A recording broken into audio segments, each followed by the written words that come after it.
the sides are kind of bulging a bit, drying really quickly. 14%. Things I've learned from making this first one.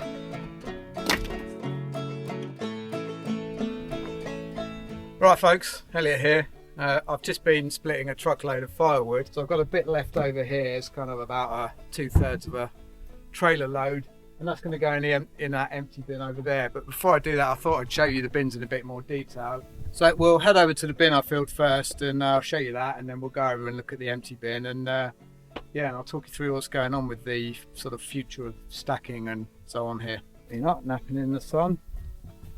So that's the next bin I'll be filling. We'll come back to that in a second.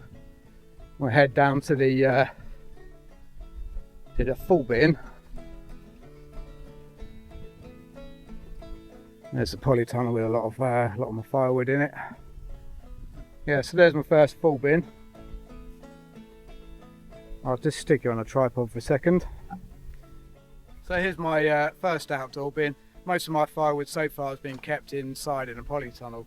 This is my first outdoor bin, and it's now got 8 cubic meters in it, and I know that because it's 6 cubic meters level, and then my trailer holds, if I fill the trailer level, that's half a cubic meter, so I measured it in there. So there's 8 cube in there at the moment.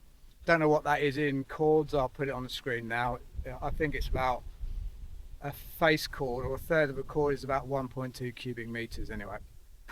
That's maths, so I can't do it in my head. Anyway, I just wanted to quickly show you this and the design. There's a couple of things I've learned from making this first one, which will hopefully make the second one better. So I'll just grab you off the tripod and show you those things kind of up close a bit better. So the basic design of these is I've got 2x6 pallets, and they're standard 1.2 by 1 meter pallets, and then these pallets on the side are long ways up, and what you end up with is you do end up with a bit of a kind of a shelf, because obviously the pallets all sort of fit inside each other. Yeah, so a couple of things that I've learned from making these are, the first one is putting them straight on the ground is not a great idea, because we've got a lot of moles in on our land here, and what they tend to do is they'll dig up. I've got a little bit of footage which I'll put in a second, but they fill up the underneath the pallets. They go under them, they pile the soil up, which stops the airflow going. I won't try and show you it because it's kind of all dark under there, but I'll stick in the other clip in a second. But it means I've had to occasionally go in with a shovel and sort of dig out the soil that they've piled up in there. So that's the first thing. Second thing, I probably need to do a bit more bracing. As you can see, the sides are kind of bulging a bit, and I did do more bracing on my indoor ones than I did on these, but I thought what I'd done here was enough. What I've got basically holding them, stop them from being pushed out, got these little blocks of wood just screwed in, so that's stopping the pallet being pushed out at the bottom. And I do have a couple of lines, so there's one there that goes across to the other side to stop that from being pulled out. I didn't put anything on the ends here, so what I'm going to do on the next one is I'll just put some cross pieces of wood, like I've done actually on my other indoor bins. I've done that. So I kind of don't really know why I didn't do it on these ones. So I've obviously decided to pile rather than stack, and I think it's because I quite like stacking, but it's not great on my back, and I do it on the firewoods for personal use. But for these larger volumes, it's just so easy. Just literally drive up to the side of the bin with the trailer and chuck it in. It's really quick, and I think it probably dries better. Although by most standards, this isn't a big bin. I know a lot of people make much bigger bins, but I live in quite a damp climate in the UK, and I wasn't completely convinced that having a massive bin, water wouldn't get down inside it, because it does rain a lot here and then never dry out. So I've made the bins quite small, and I'm going to keep them covered as well once so now this is loaded, I'm going to put a tarp on the top just to stop water from getting down inside it, and a tarp will just come to the top of the pallet there. The other thing I've learned is it seems to be drying really quickly here. I did some moisture tests, or I'm doing moisture tests now. but because it gets so much wind and obviously a bit of sun, it seems to be drying really quickly. So I'll grab my moisture test and I'll just quickly show you where we are with these. Okay, I've got my moisture meter, so I'm going to poke it in there, find a piece that I can reach. So what I do is I'll just poke it in and I'm going to hit the hold button, because obviously I can't read it if it's poked in there, and show you where we are. So, well, I'll get this one right on the outside now. You might be able to see that moisture content. So 14% on that one. That's at the bottom of the pile, right on the edge. So obviously I know that that's not going to be what it's like in the middle of the piece of wood or in the middle of the pile. Try another one. Can't quite see that. 14%. I'll do one more. Let's do one on the end here. Down at the bottom if I can. There's one in there. Get that one in there.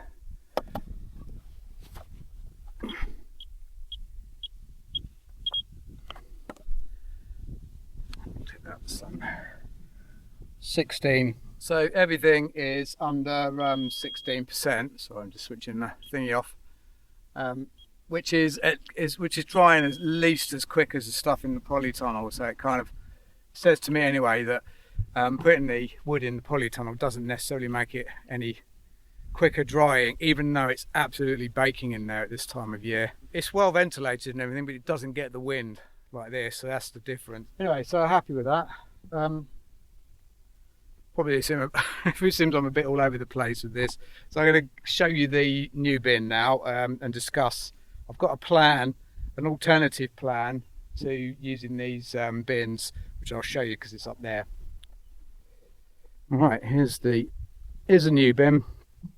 So as discussed before, what I'll do is I'll just put some pieces of wood across to sort of create braces in these corners, just to stop the sides from being pushed out as much. I'll still run the lines across, so I'll have a line from here to there, but you can kind of get a sense of what they're like inside. So these bins hold 6 cubic meters when they are filled level. So I plan to just pile them up a bit. The pile then kind of also acts as a roof over it if you put a tarp on it. So yeah, same design. I've just screwed in some blocks of wood at the bottom now, which stop the pallet being pushed out. There's nothing else holding the pallet on there, and then these are just joined with little pieces of wood. Got tons of this from old pallets. So one of the other things I've changed about this design is to prevent that issue with the soil getting pushed up. I've got this landscape fabric which I've laid down first, so these pallets are on top of the fabric, as you can see under there, and I think that'll probably also mean the pallets last a little bit longer because they're not in direct contact with the ground. And we've got loads of this stuff knocking around, so I haven't had to buy that. That's been used for other things before. So yeah, the whole thing is now sat on it, fits perfectly. So the landscape fabric is exactly 2 meters wide, which is the width of 2 of these pallets. 2 meters. To the side there. I'm pretty happy with this design. Although I don't seem to get so many of the same size pallets. I do get a lot of pallets, a decent amount, but most of them are like odd sizes and they're not so easy to make bins out of. So I do prefer these kind of pallets that are all the same sizes because everything kind of fits together nice and it's a lot quicker putting them together.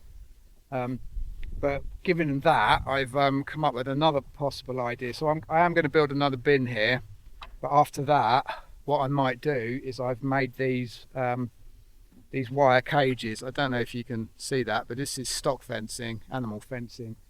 We have loads left over from when we've fenced our fields over there. The hoops are 1 meter diameter and they are 80 centimeters high, so that holds 0.6 cube in total. So you can see I can pick one up easily with one hand, very light. I've actually used this method for storing all my kind of odds and ends and cookies and stuff. I'll put a shot in now of that. So I know it works as a system, as an idea, and I've made 6 or 8 of these wire cages, so these are all ready to go now. So I've done a calculation that if I was to have 50 cube of firewood, split firewood, to put them in bins like this, I would need 130 pallets. For the same volume of split wood in these cages, I would need 85 pallets, give or take. So there's a significant difference there in the number of pallets I need. Plus I have the advantage with the cages of, I think it will dry quicker in there because there'll be better airflow.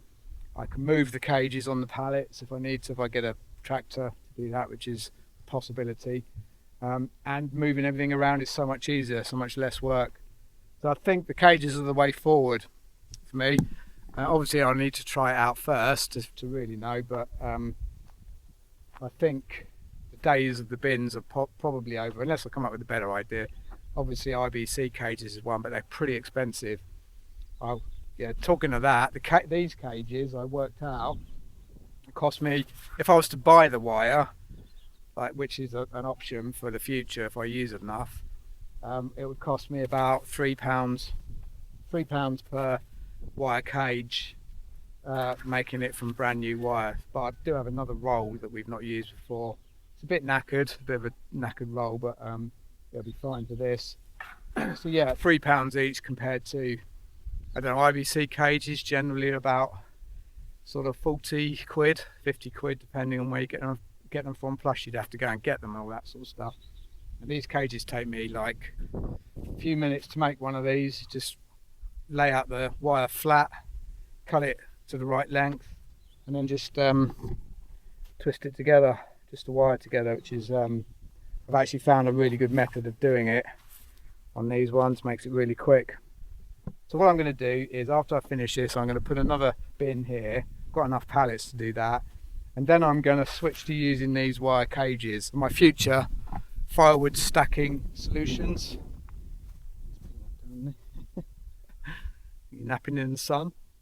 Yeah, and so after I've finished filling these bins up that are next to the track, which I'm standing on now, I'm gonna I've got this field here which I can expand into. I don't know how much I'm going to need space wise, but I'll start putting the cages over in that kind of general direction. So I think I've covered everything I wanted to talk about. It might have been a bit rambly, but it's me trying to remember everything I wanted to say.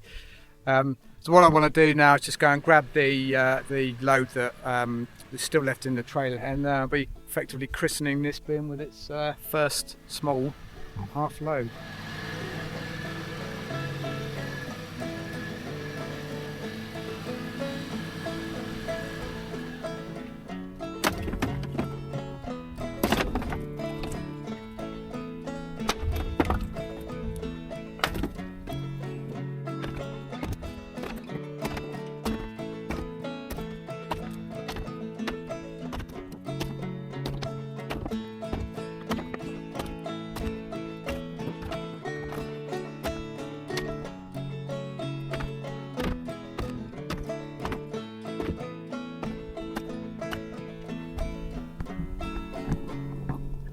Alright, well that is it for this video, so thanks for watching and I'll see you next time.